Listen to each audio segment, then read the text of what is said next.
Mexico, a land rich in culture, history, and vibrant colors, has a side many don't see on postcards or in travel brochures. Beneath its sun-kissed beaches and bustling marketplaces lies a shadowy narrative of challenges that its people face daily. Dive with us into a journey beyond the surface, exploring the complexities of poverty, the haunting grip of crime, and the far-reaching consequences of drug trafficking. Prepare to uncover layers of Mexico's story that demand our understanding and compassion. Without further ado, let's dive right in. Basic utilities aren't always reliable. One thing you might notice if you're in Mexico is the occasional power outage. It's a common occurrence, and usually it's a minor hiccup lasting just a few minutes. But when a storm hits, be prepared for a longer outage that could last for hours. My first tip for you? Always keep a stash of essentials like lamps, batteries, and candles on hand. You never know when the next outage will hit, and trust me, being stuck in the dark without your favorite show to binge watch can be a real bummer. Picture this. You're in the middle of a Zoom meeting, and suddenly, darkness descends. Not the best look when you're trying to impress your boss or coworkers, right? So, having a backup plan for these moments is always a good idea. But here's the silver lining. Most Mexican houses have gas not just for cooking, but also for your showers. So, even if the lights go out, you can still enjoy a hot shower. Now, that's a relief. Power surges can wreak havoc on your electronics, but fear not. Many Mexican households are equipped with surge protectors. These little heroes can save your laptops and computers from burning out when the electricity comes roaring back. Uneven sidewalks or no sidewalks. The sidewalks might not be your typical smooth pathways. In fact, many of them are aging, pockmarked with gaps, or sometimes they just don't exist. And if you're not keeping a keen eye on where you step, well, let's just say it's a bit of an obstacle course out here. Believe it or not, folks, the danger is real. Twist an ankle here, trip on a hidden hole there. It happens more often than you might think. And you'd be surprised how many people find themselves nursing unexpected injuries just because they weren't watching their step. So, a friendly tip. Keep your eyes on the ground, especially if you're exploring the charming streets of Mexico. It's not just the holes in the ground you need to watch out for. In popular expat cities like San Miguel de Allende or Ajijic, cobblestone streets are the norm. Now, don't get me wrong, they add an undeniable charm to these places. However, they can be a real challenge to walk on if you're not prepared.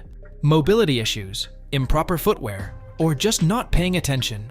These charming cobblestone streets have claimed their fair share of victims. Many newcomers have reported twisted ankles and foot injuries because, well, those cobblestones aren't the most forgiving surface. My advice? If you're planning on exploring the streets of Mexico, invest in some sturdy, flat shoes. Trust me, your feet will thank you later. And it's not just about fashion, it's about practicality. You never know when you might encounter an unexpected dip in the pavement. Lack of safety building codes. If code enforcement from the US ever ventured into Mexico, some might say it could bring the country to a standstill. Picture this. Crazy wiring lurking both inside and outside many buildings. It's not uncommon, especially in older constructions. GCI outlets? Well, they're a rarity, and placing them near water sources like sinks or pools? Forget about it. It's a gamble, and not the kind you want to take. If you're someone with mobility challenges, Mexico might present a few hurdles. Ever walked into a building with stairs but no ramp for wheelchairs? It's a common scenario. Sadly, many businesses and houses are not designed with the needs of the handicapped in mind. Imagine finding your dream rental, moving in, and discovering the electrical outlets are just for show. Talk about a shocking surprise. Here's a reality check. Not every house in Mexico adheres to the same building codes. Some builders cut corners using cheap materials or neglecting proper design considerations. That's why, if you're considering a move, we strongly recommend renting before you buy. And here's a pro tip: partner with a reputable realtor who can be your advocate in navigating the complexities of the real estate market. Trust me, it's a game changer. Now, for our friends with mobility issues, Mexico might pose some challenges. Many cities simply aren't equipped to handle wheelchairs or other mobility disabilities. It's a sad truth, but one that needs attention. As always, knowledge is power, and being aware of these issues can help you make informed decisions. public bathrooms are not free. If you're coming from the US or Canada, this might be a bit surprising. In Europe, paying to use public bathrooms is more common, and in Mexico, it's no different. So, always have some spare change on you. It's not just the entrance fee. Sometimes toilet paper isn't included, and that's an additional charge. The average cost for a public bathroom ranges from 2 to 5 pesos, Mexican currency, and they usually have a metal gate that opens once you pay. I've got a pro tip for you. Always keep a pack of tissues or spare toilet paper in your car or bag when you're out and about. Trust me, it's a game changer. While places like restaurants, hospitals, bus stations, or airports in Mexico often have free public bathrooms, and they usually come equipped with toilet paper. It's better to be safe than sorry. Bring that pack of tissues with you. Bribing cops. Imagine driving down a scenic road in Mexico, only to see those flashing lights in your rearview mirror. Many have faced this moment. For some, it leads to a legitimate ticket for a traffic violation. But for others, there's an unspoken alternative: bribery. Corruption within the police force is an unfortunate reality in Mexico. While the country boasts a rich culture, breathtaking landscapes, and warm hospitality, it also grapples with challenges like corruption. And let's be clear, bribery is not to be encouraged or taken lightly. Every time a bribe is offered or accepted, it undermines the very foundation of justice and perpetuates a cycle of dishonesty. While some might argue that offering a bribe is a quick fix, it's essential to understand the larger implications. By engaging in such practices, individuals inadvertently support a system where the rule of law is compromised. However, navigating these situations can be daunting. When confronted by authority figures in unfamiliar settings, individuals might feel pressured to comply with demands for bribes. It's crucial to remember that asserting one's rights and insisting on due process is essential. More often than not, standing firm and requesting a proper ticket can lead to a fairer outcome. The Sinaloa Cartel. The Sinaloa Cartel, also known as the Guzman Zambada Organization, is a colossal international organized crime syndicate.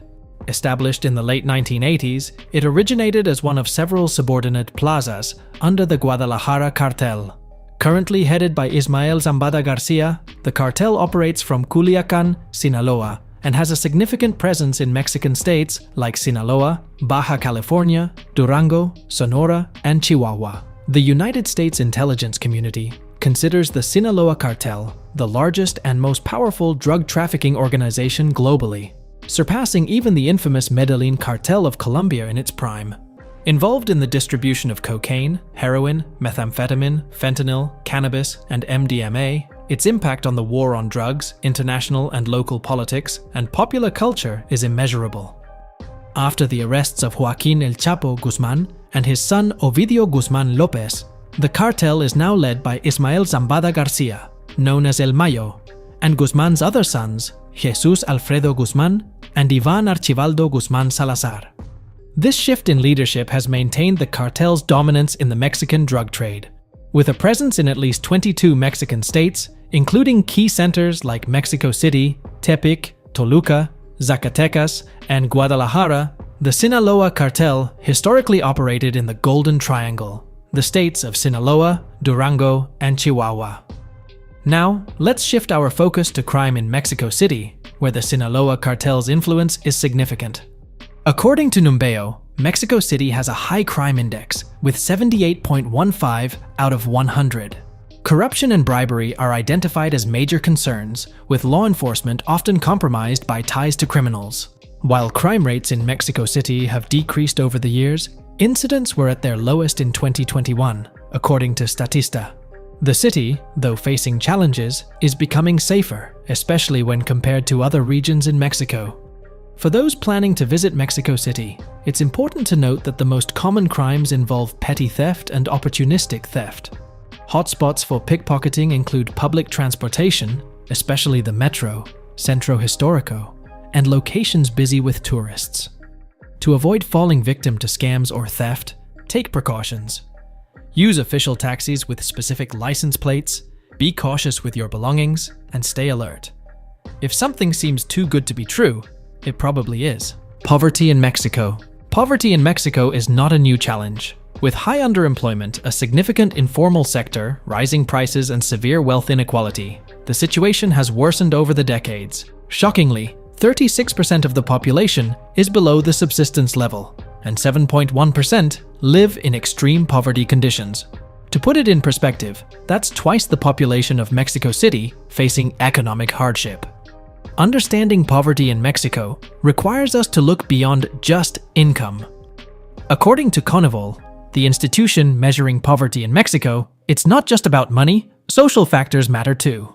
There are different types of poverty, including general poverty and extreme poverty. Coneval identifies 6 indicators to measure poverty: educational backwardness, access to health services, access to social security, access to decent food, quality of housing spaces, and access to basic services. So, it's not just about income, but also about education, healthcare, housing, and more. To be considered poor, having an income below the well-being line is enough, regardless of other social deficiencies. On the other hand, extreme poverty is the most precarious situation, where income is less than the food basket, and there are 3 or more social lacks. Poverty in Mexico is a multifaceted issue that goes beyond just economic struggles. It encompasses education, healthcare, and living conditions. The challenge is enormous, with millions living in difficult circumstances. Air pollution. According to the World Bank, air pollution is a silent killer, taking the lives of nearly 33,000 Mexicans every year. Shockingly, about 20,000 of these deaths are attributed to outdoor air pollution, hitting hardest in our towns and cities. The remaining 13,000? Well, that's from household air pollution, affecting rural communities as they cook with wood and solid fuels. Let's talk about the culprit: tiny particles in smoke. These microscopic troublemakers infiltrate our lungs, causing chronic lung diseases, acute respiratory infections, and even more severe conditions like lung cancer, heart disease, and strokes. It's a global issue, not just confined to Latin America, contributing to a staggering 6 million deaths worldwide annually.